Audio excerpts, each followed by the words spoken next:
está? Qué gusto saludarle. Bienvenido a Visión Académica. Este es un programa del Sindicato de Trabajadores Académicos de la Universidad de Guadalajara. Y bueno, el día de hoy vamos a platicar sobre un tema muy importante que tiene que ver con una ley que se acaba de aprobar el pasado 13 de julio, la iniciativa de ley anticorrupción. Hay que recordar que mucho se dijo los meses anteriores acerca de esta nueva ley, en la que se hablaba de la independencia del fiscal anticorrupción, del fiscal general, y ninguna de esas dos cosas ocurrió. No se pudo dar ni autonomía ni independencia a esos funcionarios y bueno, eso no le da certeza a algunos sectores de la población, particularmente el sector académico. Y para eso, para hablar de ese tema, el día de hoy me acompañan dos académicos del Centro Universitario de Ciencias Sociales y Humanidades, el doctor Carlos Ramiro Olivo Moreno, que le agradezco mucho que venga al programa de Visión Académica, y el doctor Rogelio Barba, también jefe de departamento de Muchas gracias por la invitación. Jurídicos. Y bueno, yo abriría este programa hablando de si lo que se aprobó hace algunos días da certeza de que esta nueva institución, se supondría que no debería existir un fiscal anticorrupción. Es más, no debería existir la corrupción. Sin embargo, dadas las condiciones a nivel mundial, no únicamente en México, pero la falta de credibilidad en las instituciones, hoy vemos una ley como descafeinada, ¿no? De acuerdo a lo que se había hablado, tanto que se había hablado a nivel nacional, y hoy no tenemos las condiciones para decir que tenemos una buena ley anticorrupción. ¿Cuál es su opinión, doctor? Bueno, de entrada, yo me encuentro una ley que viene a burocratizar más el proceso de investigación de procesos vinculados a la corrupción. Antes de entrar a cámaras, platicaba yo con el doctor Rogelio y veíamos que los 4 ejes a través de los cuales debe enderezarse precisamente el proceso de investigación, que tiene que ser el proceso político, el proceso administrativo, el proceso civil y el proceso penal, exigiría un perfil de especialista y experto al sujeto que ejerza las funciones del fiscal anticorrupción. Y por otro lado, al mismo tiempo, demandaría de ese personaje, sí, una autonomía técnica y de gestión básica para que esa función pudiera ser creíble a ojos de la opinión pública. No hablo solamente de periodistas o hablo de los informados en temas de corrupción y persecución precisamente de la impunidad. Pero nos encontramos con una fenomenología que está clara. En Jalisco no hay una cultura anticorrupción entre la población en general. Y eso creo que es un paradigma que tendríamos que transformar. El modelo anticorrupción federal es la base para poder catalizar un régimen similar en el estado de Jalisco. Y es la teoría de la conditio sine qua non, plasmada en el artículo 118 de la Constitución local, que exige que toda reforma de la Constitución federal debe impactar en una reforma a la Constitución local. Ya impactó. Ya tenemos la ley reglamentaria de esa reforma constitucional. Sin embargo, a nivel federal no está aprobado el sistema anticorrupción en términos de eficiencia y eficacia. Y a título personal, como académico de la universidad, me pregunto, entonces tenemos que apostar toda la carne al asador en términos de un modelo que no ha probado eficiencia ni eficacia. ¿No? Y además que se cometen los mismos errores, ¿no? Sigue siendo una terna enviada por el gobernador, le dan la vuelta a lo mejor con una convocatoria abierta, que eso está bien. Nosotros planteamos en algún momento la necesidad de que se hiciera una convocatoria abierta y un comité académico para buscar que fuera una persona que no cuidara la chamba nada más, sí, sino que buscara dar resultados, ¿no? En materia del trabajo que se le encomienda. Digo, hemos visto muchos casos, ¿no? El caso de la comisión. Se crean muchos OPDs, ¿no? Organismos que no dan resultados, el caso de la Comisión Estatal de Derechos Humanos, ¿no? Que se genera más burocracia, claro, poca efectividad, y corremos el riesgo, doctor, en este momento de que pase lo mismo con el sistema estatal de corrupción. Bueno, estamos ante un dolor de parto, sí, que yo creo que lo que van a hacer dentro de pocos meses, pues tiene que estar ajustado verdaderamente a un sistema que verdaderamente vigile las manos de los malos funcionarios. Pero luego tenemos una gran desconfianza a nuestras propias instituciones y a nuestras propias leyes, ¿no? Porque tenemos la ley de transparencia, la ley de responsabilidades públicas, tenemos el Código Penal que establece ahí las sanciones para aquellas personas que cometen hechos. Por ejemplo, el cohecho es un delito que se encuentra tipificado en el Código Penal. Sin embargo, vemos que no hay aplicación o poca aplicación, y también vemos cómo nos ven, somos testigos de cómo nos ven internacionalmente, y cómo estamos en las cifras, y verdaderamente estamos en lugares poco privilegiados en el tema de la corrupción. Entonces, yo creo que este sistema estatal anticorrupción pues tiene que estar vigilado bien por la sociedad civil, por las universidades y sobre todo con personas que tengan y gocen de ética en el servicio público. Un buen prestigio, ¿no? Sí, claro. Se trata de que la gente pueda tener, quien ocupe esos espacios tenga buen prestigio, cuide más su nombre, que su trabajo, que no tenga un superior que diga yo te di la chamba, sino que tenga los elementos suficientes. Hay un tema, ¿se puede combatir la corrupción si no hay presupuesto constitucional? Técnicamente sería muy difícil. Como toda área del servicio público requiere establecer políticas públicas para su desarrollo, y esas políticas públicas tienen un costo. En estos términos, si nosotros queremos crear una cultura del combate frontal a la corrupción y no vamos a establecer un presupuesto básico para que se desarrolle esta dependencia, yo quiero saber entonces a qué se va a dedicar el nuevo fiscal anticorrupción que crea la nueva ley en la materia. Tengo muy serias dudas al respecto. Burocracia sí, eficiencia no, eficacia no, y lo cierto es que hay de parte del pueblo en general una duda razonable acerca de lo que va a recibir como un obsequio de esta administración, tanto federal como estatal, que le está dando u otorgando los beneficios de una presunta integración al sistema anticorrupción. Y cuando digo integración, hablo de la integración formal del sistema federal con los sistemas de cada una de las 32 entidades federativas reconocidas por la Constitución. Y pues la lógica es que yo no lo veo ni organizado ni funcional. Porque no hay un tema muy interesante que es, la corrupción no se da exclusivamente en el gobierno, aunque en el imaginario creemos que sí. Sí. Que únicamente es combatir a los funcionarios corruptos que manejan el presupuesto, cuando la corrupción se da en muchos niveles, ¿no? Yo veía un poco el tema de lo que pasa en España, sí. ¿No? A partir de que en algunos lugares, tú buscas que en una institución pública o privada adelanten la consulta en un tema de salud o la operación o el trasplante de algún asunto para alguien, eso es corrupción. También los regalos, por ejemplo, los regalos que reciben los funcionarios también está reglamentado en España. Entonces, hasta cierto monto puedes tú recibir regalos. Aquí vemos que les regalan hasta Ferraris, ¿no? Y relojes o vinos tintos que son caros. Entonces, eso tiene que estar muy bien vigilado por esta nueva... Y los delitos no deberían de prescribir en materia de corrupción. No, y además, es lo que no se ha hecho. Aquella persona que comete un delito de corrupción no debe estar jamás en la administración pública, a partir de que es sentenciado. Inhabilitado. ¿No? Inhabilitado. Que se le demuestre, que se le compruebe, ¿no? Porque así es. Pero digo, no se da únicamente en el gobierno, sí se da, se puede dar en cualquier parte, ¿no? Sí, señor. Particulares. Sí, el particular también puede cometer delitos, por supuesto, y debe ser perseguido por esta fiscalía especializada.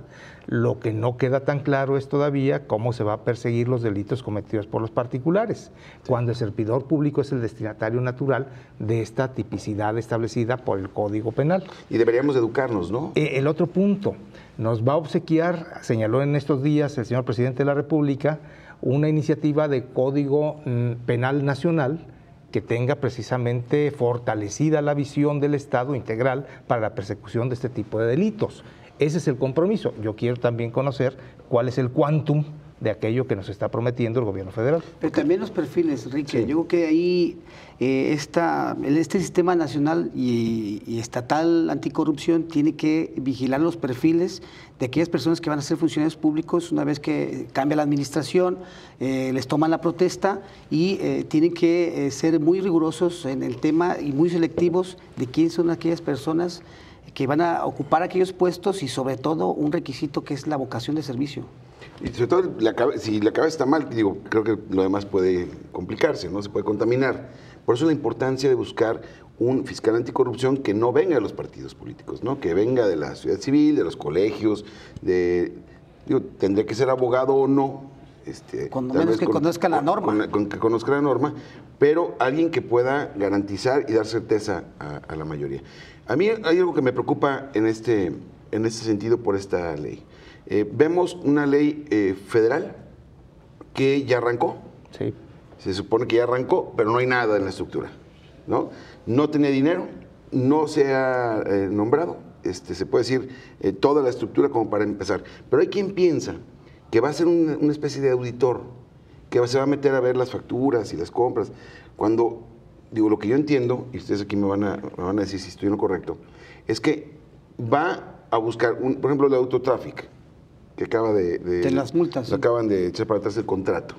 Si el fiscal anticorrupción presume que ya había un acto de corrupción, pide los elementos, investiga, y si los hubiere, consigna, ¿no? Pero no se va a ir a 2006 o no se va a ir a 2005 a revisar cosas. O sea, a partir de que llega y empieza a revisar en qué parte se están cometiendo actos de corrupción. ¿Estoy en lo correcto? Es correcto en términos generales. Sin embargo, en materia penal hay delitos de tracto sucesivo y tendríamos que ver si estos son repetibles en distintos periodos de las administraciones públicas. Ahora, sí habría algunas prescripciones en materia penal y para esto, bueno, yo creo que Rogelio tiene una opinión más clara. Sí, ahí yo creo que por eso es que el fiscal y los colaboradores, los que formen parte, tienen que tener conocimiento de la legislación, sobre todo de transparencia, que es muy importante. Sí.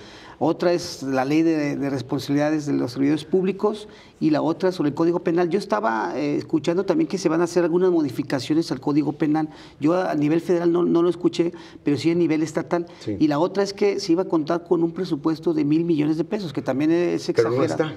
Así, la pregunta es de dónde van a Pero sacar. No está ahorita en la argumentación, el asunto, como quedó la ley, no está el asunto de financiamiento. 1,000 millones pueden ser muchos, poquitos, dependiendo de dónde sale el cálculo, ¿no?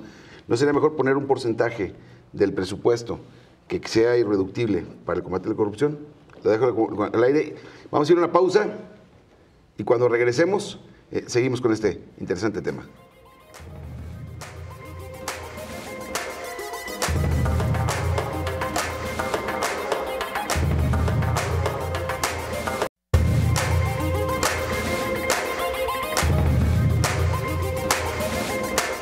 Regresamos a su programa Visión Académica.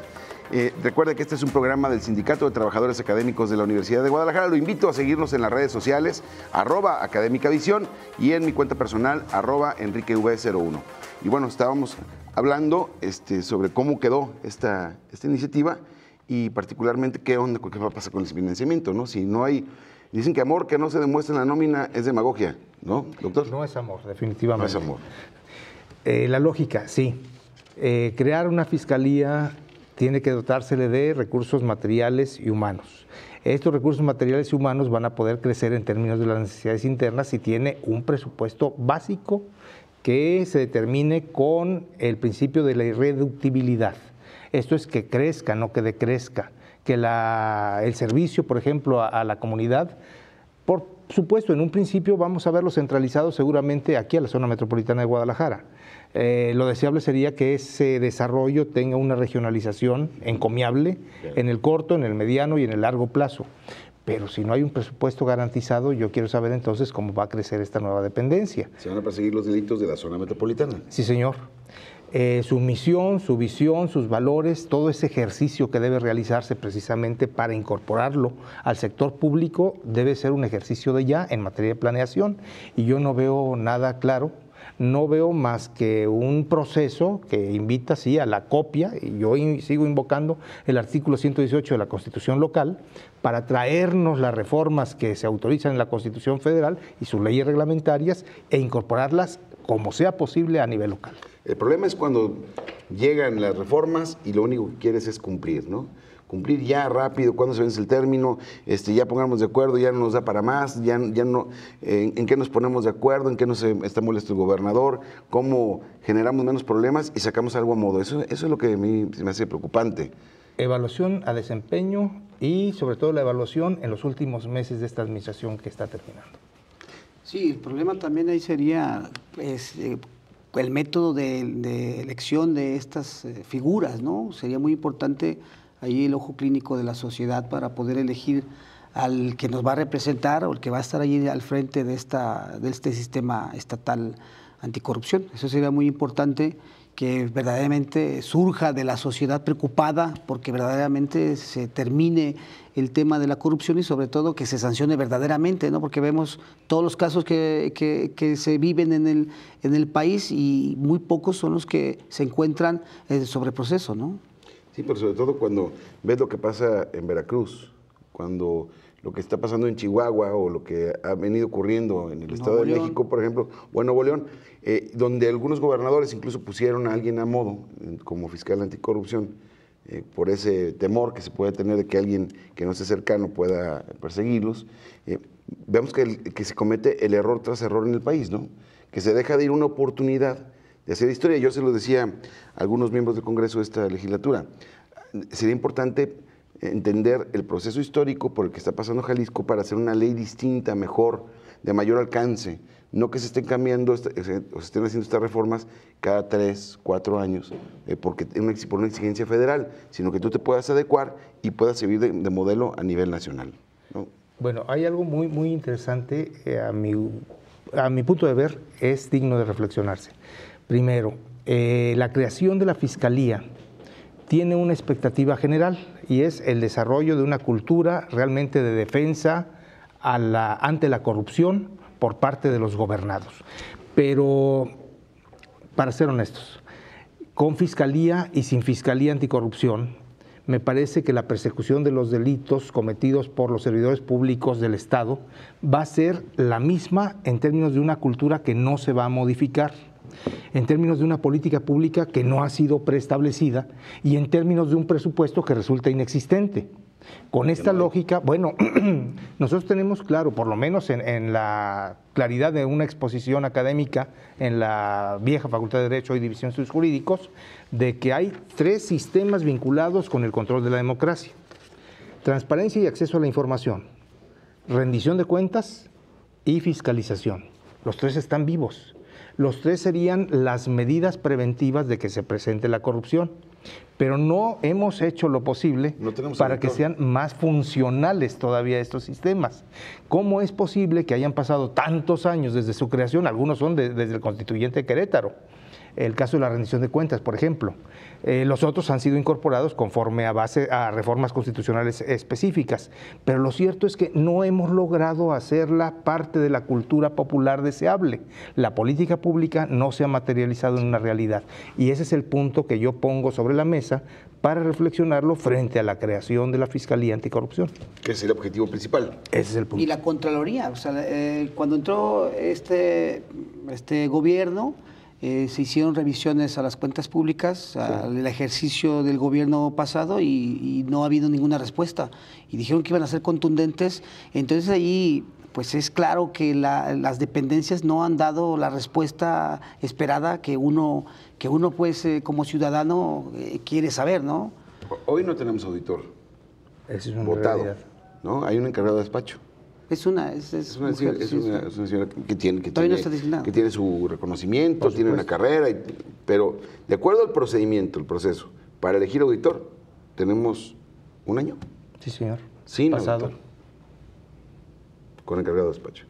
Entonces, y seguimos creando otras instituciones alejadas o cercanas al poder público, particularmente al Ejecutivo, y si no resolvemos lo que tenemos anticipado, ¿cómo vamos a poder resolverlo? Yo creo que ahí deberíamos de fortalecer esas dependencias, esas instituciones para que verdaderamente pues, poder evadir esa confusión que se genera con un sistema que verdaderamente no va a dar resultados y que van a ser deforme, porque también se tiene que ajustar toda la legislación y el sistema estatal anticorrupción tiene que ser integral, tiene que funcionar la Fiscalía, tiene que funcionar las dependencias para la información y sobre todo aplicar bien la ley de transparencia también. Y tiene que crecer también la decisión del pueblo por hacer participación ciudadana efectiva.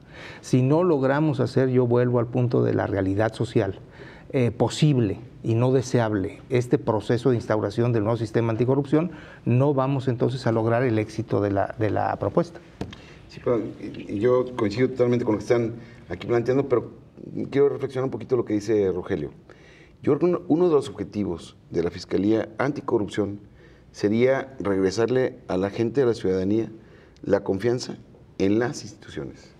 Sí, tratar de fortalecerlas. Sí, porque en los diversos organismos internacionales que que vigilan el desarrollo de los países, pues vemos que no nos va bien en las estadísticas, ¿no? Y uno de ellos es la falta de confianza de la ciudadanía ante las instituciones o dependencias que tienen que ver con el manejo del dinero, que tienen que ver con el resguardo de los bienes jurídicos, que tienen que ver con la aplicación de la justicia y la administración misma, ¿no? Entonces, esos números se tienen que revertir, que yo creo que la justificación de crear este sistema nacional y estatal anticorrupción es para eso, ¿no? Porque en las cifras de la OCDE, en las cifras de Transparencia Internacional estamos por los suelos. Entonces, tenemos que trabajar para revertir esos indicadores y que haya más confianza y haya inversión y bueno, y seguir creciendo como país, ¿no? Y que esté directamente ligado el tema de la corrupción con la falta de educación. Así es, así es. Yo creo que debemos de empezar a acabar con algunos mitos, ¿no? De que esto así es, todo el que llegue a la política tiene que enriquecerse. Así funciona. Aquella de el que no tranza no avanza, ¿no? Esto así es, esto así funciona. Si no lo haces tú, alguien más lo va a hacer. Nadie te va a hacer un monumento. Todo ese tipo de cosas que siempre se han dicho en este país, creo que es un buen momento para empezar a tumbarlas, ¿no? A quitar esos mitos y entender que es que los funcionarios deben de vivir bien con su sueldo, que si quieren algo más se vayan a otro lado. A la iniciativa privada. A la iniciativa privada, que ahí se pueden pagar exactamente lo que les pegue su gana. Pero todo eso tiene que ver con una cultura y un proyecto a 15 o 20 años, ¿no? Por lo menos. Claro. Este tipo de proyectos son proyectos de largo alcance. No pueden ser medidos con procesos de evaluación inmediatos, no van a dar resultados satisfactorios. El cambio de las culturas definitivamente es una apuesta como lo hace el Observatorio de Transparencia Internacional. Sucede en Alemania, por ejemplo, analiza las características de los portales de los países que se deciden a dar información pública.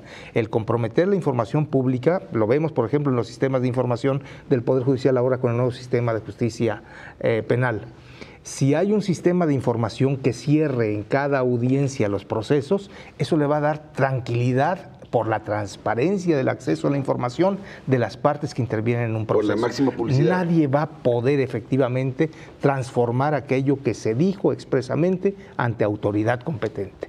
Pero pues la lógica también es que todo esto madure y todo esto tarde mucho. Hoy leía alguna noticia vinculada con el sistema y su crítica, y decían, bueno, es que en lo que lleva implantado efectivamente están registrándose apenas la identificación de cada uno de los errores en la inserción del nuevo sistema, pero pues vamos a poder hacer correcciones posiblemente dentro de 2 años o 3 años en que se aplique una verdadera evaluación sistemática. Bueno, pero para poder tener esa evaluación sistemática hay que empezar hoy. Así es, si se está sembrando una cultura anticorrupción, seguramente tenemos que prever que haya una cultura de la evaluación periódica, y esa evaluación a lo mejor la vamos a hacer en 3 años. Y 3 años es el próximo periodo. Poquito o mucho tiempo puede ser, pero podríamos tener certeza de que si le quitamos la incidencia al gobernador en el nombramiento del fiscal anticorrupción, ¿podría garantizar mejores cosas? Creo que para la opinión pública habría un muy buen mensaje, pero en este caso creo que estamos ya fuera de tiempo. Mira, en Brasil, el modelo de Brasil también se elige al fiscal a partir de un trabajo interno que se hace en la fiscalía y se presenta una terna, pero desde la fiscalía. Quien lo elige es el gobernador, pero una vez elegido no lo pueden correr, no lo pueden correr, pero él hace su función. Solo que sea por causa grave. Solo por causa que establezca también la norma, pero vemos los resultados, vemos por ejemplo ahora hace 2 o 3 días con dos presidentes, ¿no? Y el que está ahora presente, el que está en funciones, también está cuestionado por actos de corrupción, y seguramente la fiscalía va a ir por él, ¿no? Este tema da para mucho más para hablar. Desafortunadamente se nos acabó el tiempo del programa. Yo los invitaría para que pronto tengamos una evaluación de cómo quedaron las leyes secundarias, cómo están haciéndolo. Me parece que este puede ser un buen principio para seguir de cerca y poder conformar un observatorio sobre el tema anticorrupción. Me parece que es muy pertinente. Y a usted que nos sigue en Visión Académica, lo vemos en la próxima. Gracias por estar aquí.